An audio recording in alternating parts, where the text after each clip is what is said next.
University of Michigan. And he had several passages about his friend, Frank Thompson, and they were all sort of along these lines.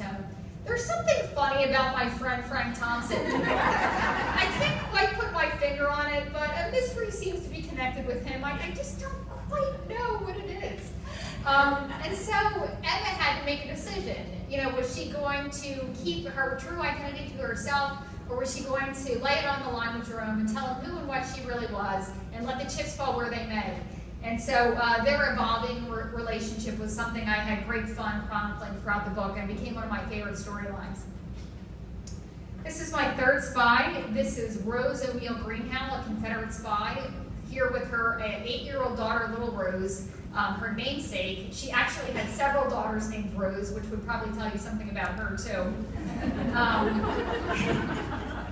And her whole life had fallen apart in the years leading up to the war. She had lost 5 children in 4 years, if you can imagine that. She had lost her husband in a freak accident, and she had lost her access to the White House. This is somebody who had been friends with high-ranking Democratic politicians for years leading up to the war. She had even been a very close advisor and confidant to former President James Buchanan. And she lost all of that when Lincoln and the Republicans came into power.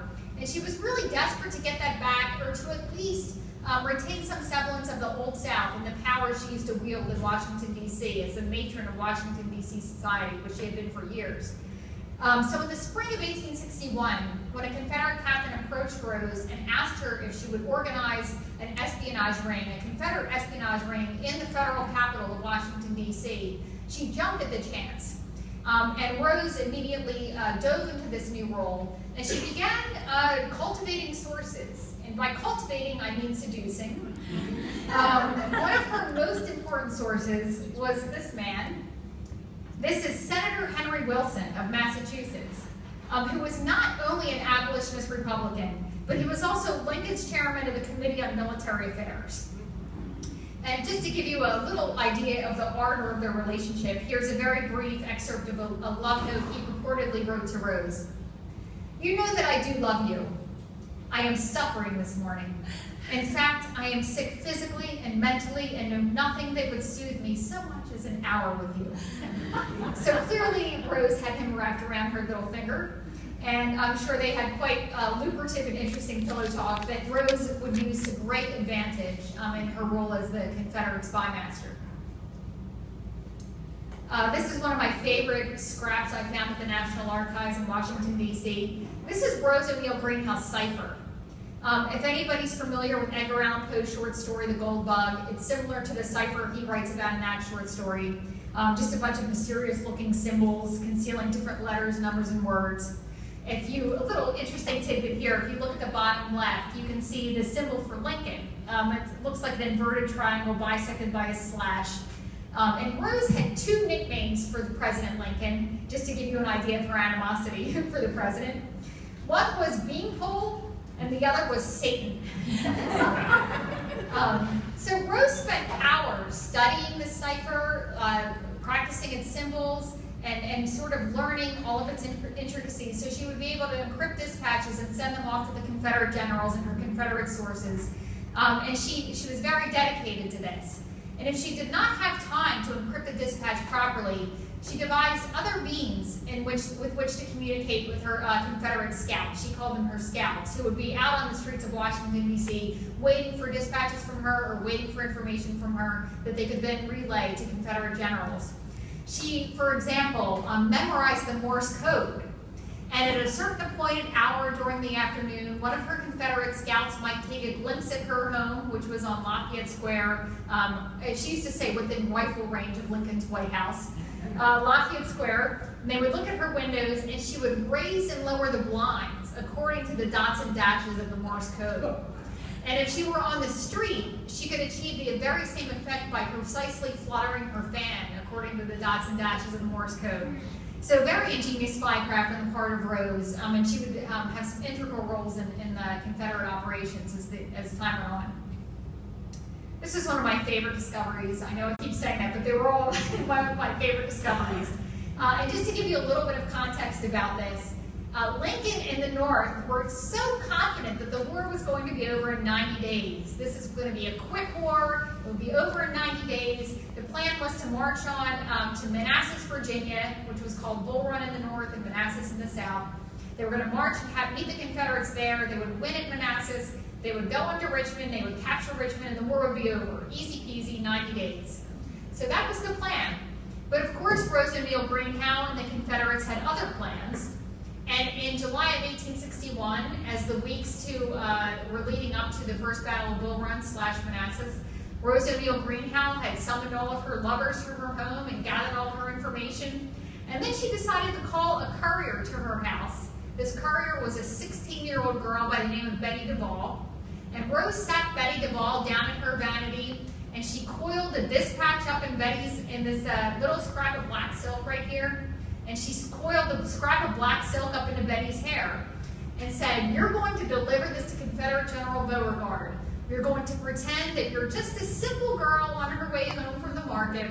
If the Union sentries look at you, just wave at them, and they'll think you're just a pretty girl running errands, and they won't bother you at all." And sure enough, Betty Duvall did exactly that and rode over the bridge, waving at the Union sentries like a sweet little girl, crossing over, arriving at Confederate General Beauregard's headquarters, and she let down her hair in dramatic and romantic fashion and produced this note. And the note had information about Union troop numbers and positions that confirmed what the Confederates had suspected. So they knew exactly what the Union was planning to do at Manassas, Virginia, and they know exactly how to counter them.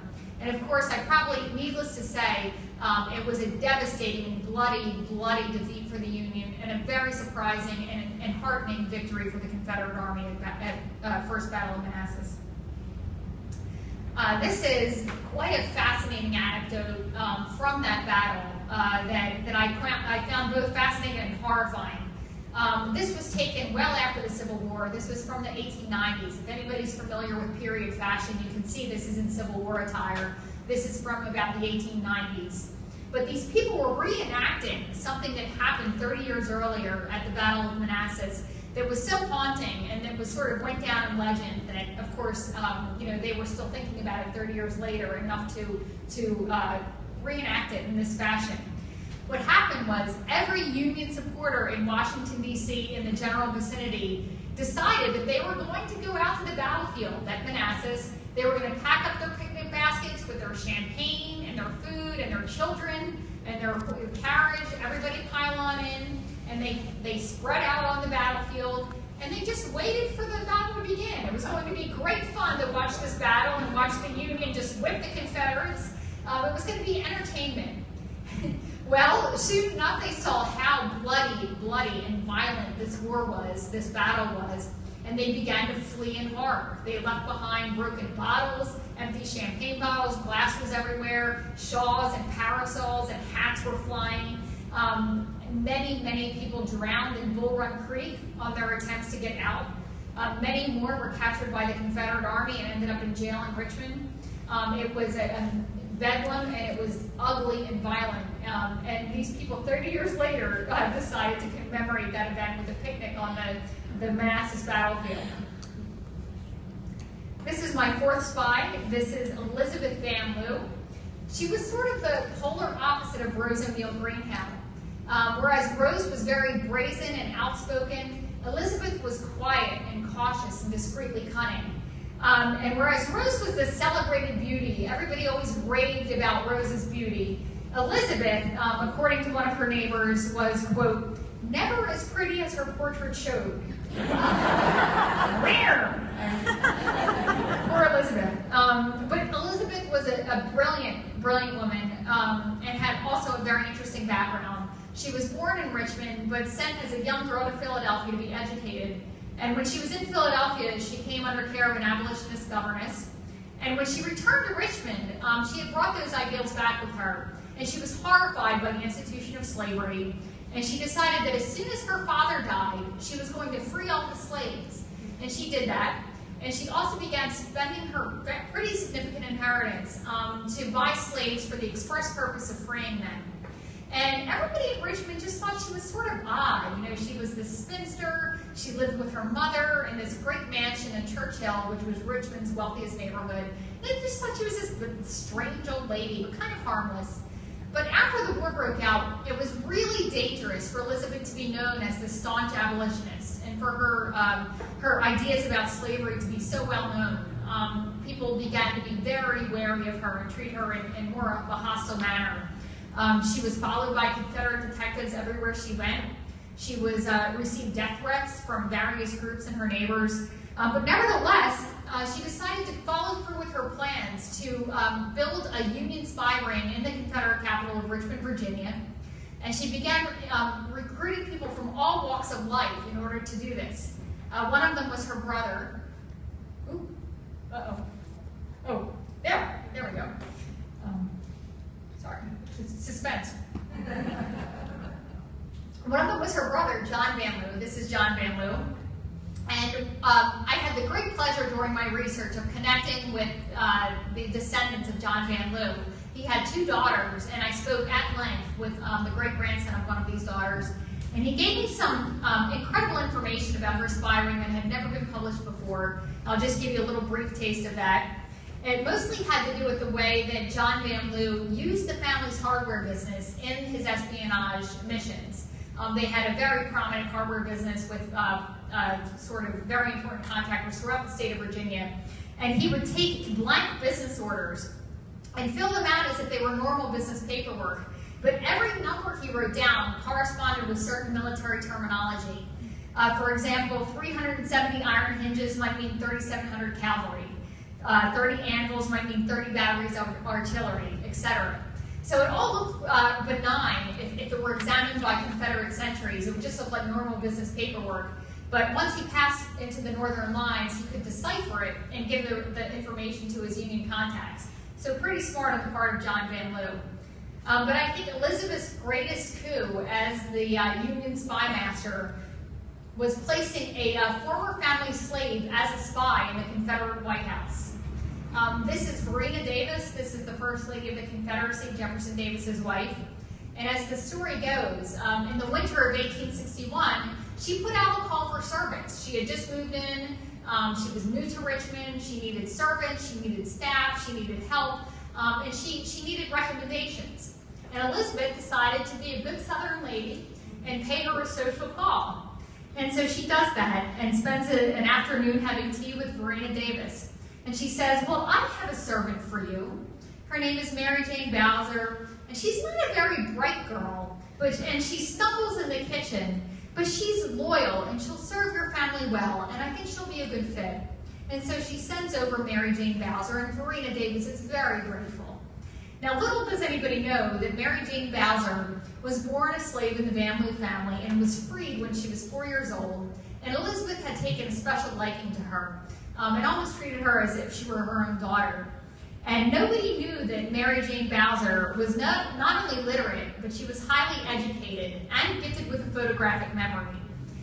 So while she was dusting Jefferson Davis's desk and cleaning up the children's toys in the nursery, she was also sneaking peeks at all of his letters and eavesdropping on his confidential conversations and reporting all of this verbatim back to Elizabeth.